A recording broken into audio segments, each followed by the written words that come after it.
वृषभानु जी चिंता में बैठे हैं, तभी नारद जी का आगमन हुआ। नारद जी कहते हैं कि आप क्यों चिंतित हैं? वृषभानु जी कहते हैं कि मैं इसलिए चिंतित हूं कि राधा रो रही है और मेरी पुत्री रो रही है, मेरी लाडो रो रही है। इस कारण से मैं चिंतित हूं। क्यों रो रही है? कुछ बता भी नहीं रही है। नारद जी कहते हैं कि बेटियां बिना बताए अपने आप रोने लगे तो समझ जाओ कि अब बेटियां बड़ी हो गई, समझदार हो गई, और बेटियों का हाथ पीला कर दो, उनका विवाह कर दो। वृषभानु जी कहते हैं अच्छा, लेकिन किसके साथ करें? लड़का भी तो होना चाहिए, वध भी होना चाहिए। एक बात है महाराज, कभी कभी घरों में देखने को मिलता है कि बेटियां बड़ी हो जाती हैं तो माता पिता कहते हैं बेटी समझदार हो गई, अब विदा कर दो, अब इसका विवाह कर दो। और लड़कों में क्या होता है पता है? लोग कहते हैं लड़का जब अधिक बिगड़ जाता है, अपने मन का करने लगता है, बिगड़ जाता है, तो लोग कहते हैं लड़का बिगड़ रहा है, अब इसका विवाह कर दो, चोट लगेगा तब जिम्मेदारियों को समझेगा। लेकिन ये गलत है। बेटियां समझदार हो गई तब, और बेटे बिगड़ जाए तब। नारद जी कहते हैं विवाह कर दो, वृषभानु जी कहते हैं किसके साथ में कर दो? लड़का भी तो होना चाहिए। नारद जी कहते हैं बगल में छोरा, गांव में ढिंढोरा।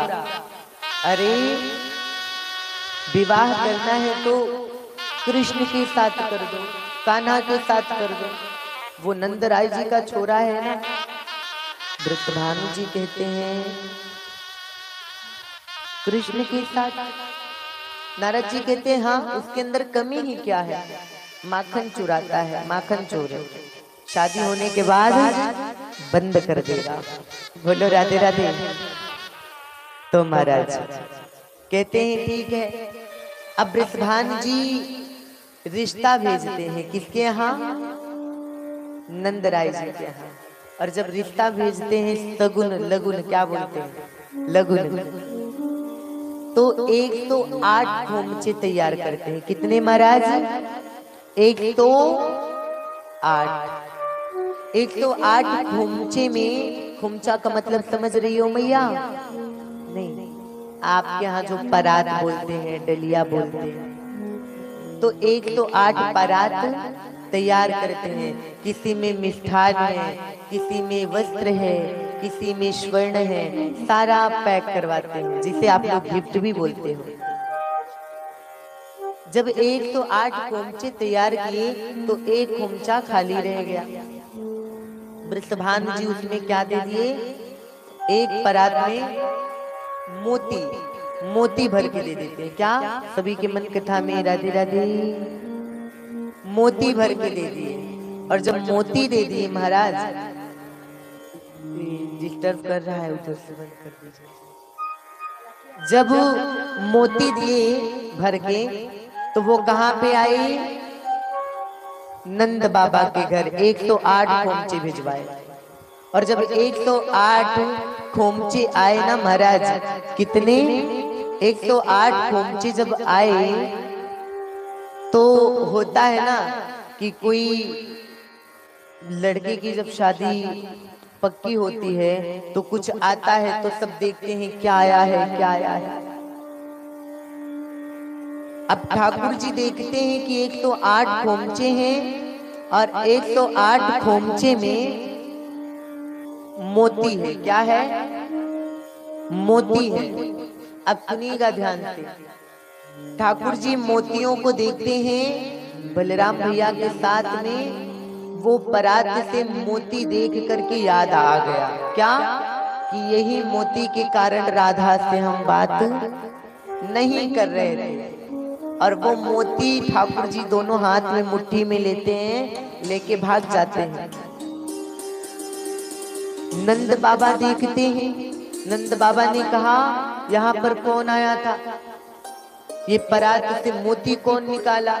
मैया आई। मैया पूछती है कौन निकाला? बाबा कहते हैं जब घर में ही बड़े वाले चोर हैं तो बाहर को क्या बोलूं? बाहर किसको बोलूं?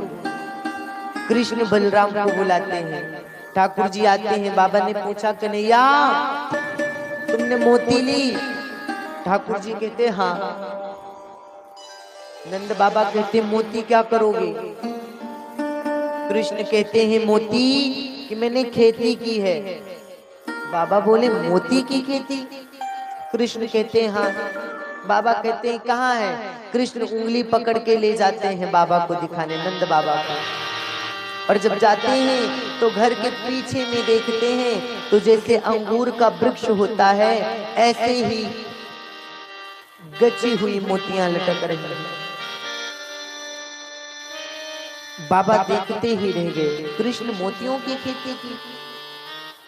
अब ठाकुर जी कहते हैं बाबा अब इन्हीं मोतियों का 108 खोमचा बनाओ और 108 मोती ही मोती भेज दो। बाबा कहते हैं ठीक है। अब नंद बाबा 108 परातों में मोतियां भरवाते हैं और वृषभानु जी के यहाँ भेज देते हैं।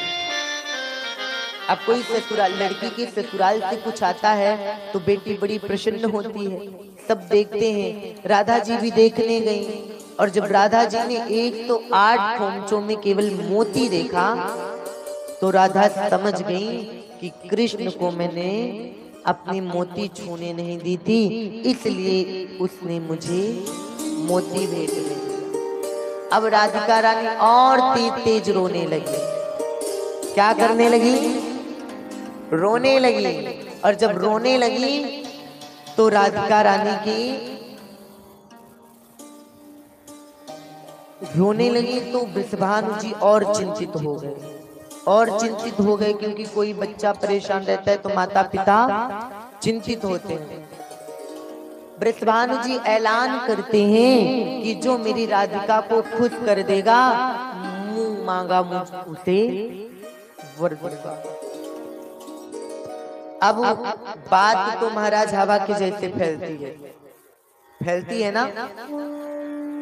अभी जैसे कथा चल रही है, कोई अच्छी बात होगी तो वो नहीं फैलेगी, लेकिन कथा में कुछ ऐसा हो जाए, कोई माता जी नृत्य करते करते गिर पड़े या कुछ भी हो जाए, वो बात बहुत जल्दी फैलती है ना। अब ये बात वृंदावन तक आई और ठाकुर जी को पता चला। ठाकुर जी कहते हैं मेरी राधिका रो रही है, अब मैं कैसे जाऊं? ठाकुर जी कहते हैं अगर मैं कहता हूँ दाऊ भैया से तो कहेंगे अभी रिश्ता पक्का नहीं हुआ और गुलामी पहले करने लगा। मैया भी हंसेगी, बाबा भी हंसेंगे, क्या करूं?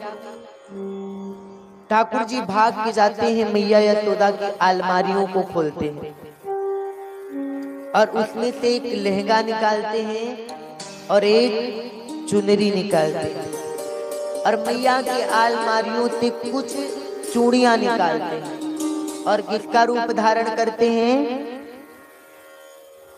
मनहारी का।